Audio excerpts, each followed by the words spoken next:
What's up, guys? I'm back, and I brought a new Batman villain for y'all called the Maestro. Now, this villain is a very music-themed villain, and also kind of reminds me of the Riddler by the way he looks, because I mean, just look at his face.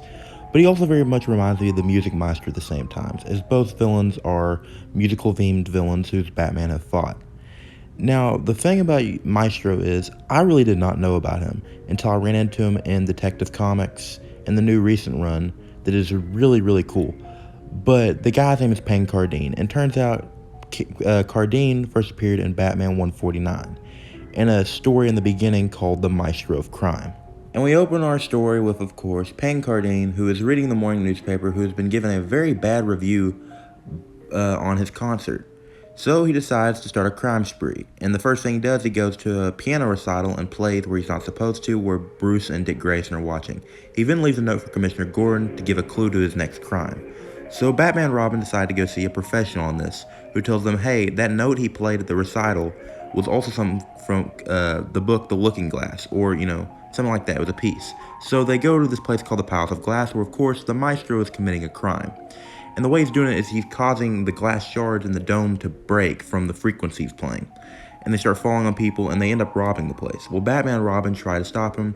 He plays a horn that causes their ears to hurt, and he gets away.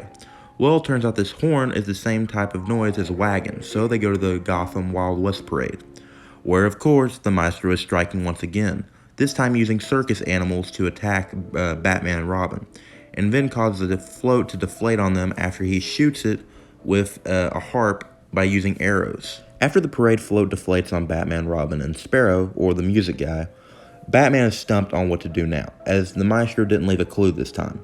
However, he did. He honked a air horn, which was used back in the day in a lot of mechanical stuff and something to do with skyscrapers. So Batman goes to the daily skyscraper club, hides the piano, and waits for the Maestro to strike. He then jumps out and says, beware the Batman in a box.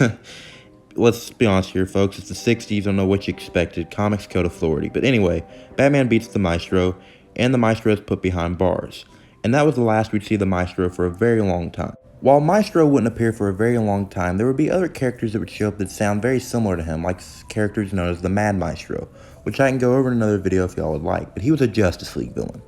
However, I did find something very interesting.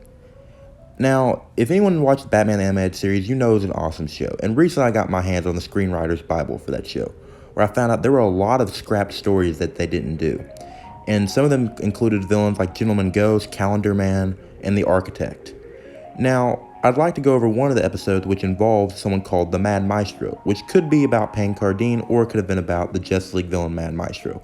However, it has the very same story as the Maestro we just went over.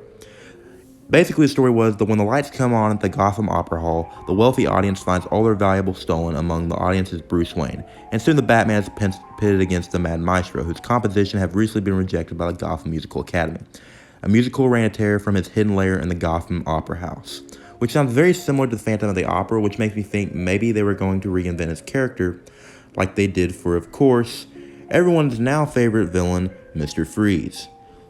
And I say Mr. Freeze because, for those of you who didn't know, Mr. Freeze was not always as popular as he is now. He was originally a villain called Mr. Zero, who was very lame.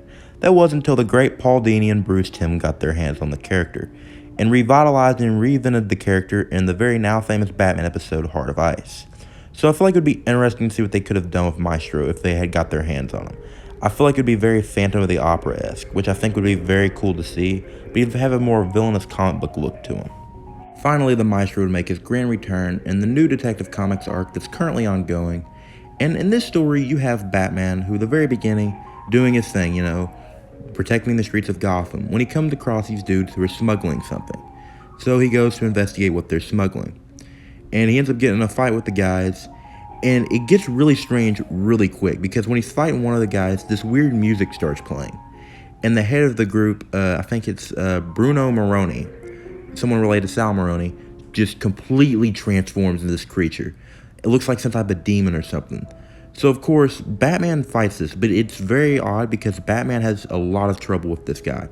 And it isn't until Talia al Ghul shows up and helps him that he takes him down. But anyway, Batman returns to the cave, and he's like, going over all this stuff, and he's like, talking with Nightwing, and he was like, look, like, they left this box. It's like antique, don't know where it's from. I can't pinpoint the time and history it's from. It's very alien and familiar to me.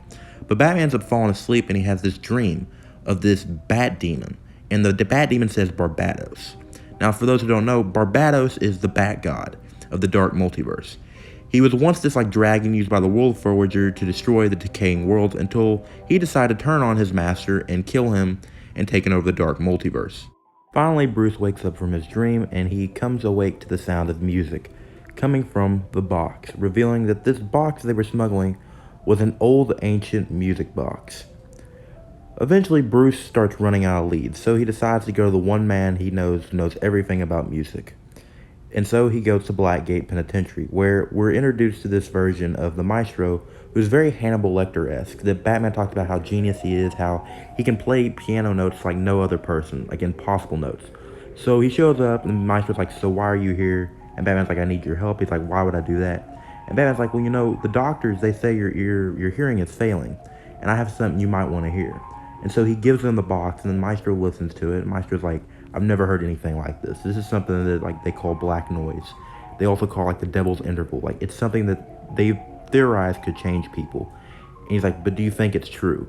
And that was kind of the only really thing we got of him and Maestro, was this very little interaction. But if you guys would like to read the rest of that story, I highly suggest you pick up Detective Comics 1062 and 63 to start the story that they're currently doing. But yeah, if you guys did enjoy the video, please leave a like, comment, and subscribe. And I will see you guys in the next one, and I'll be trying to get more videos out soon.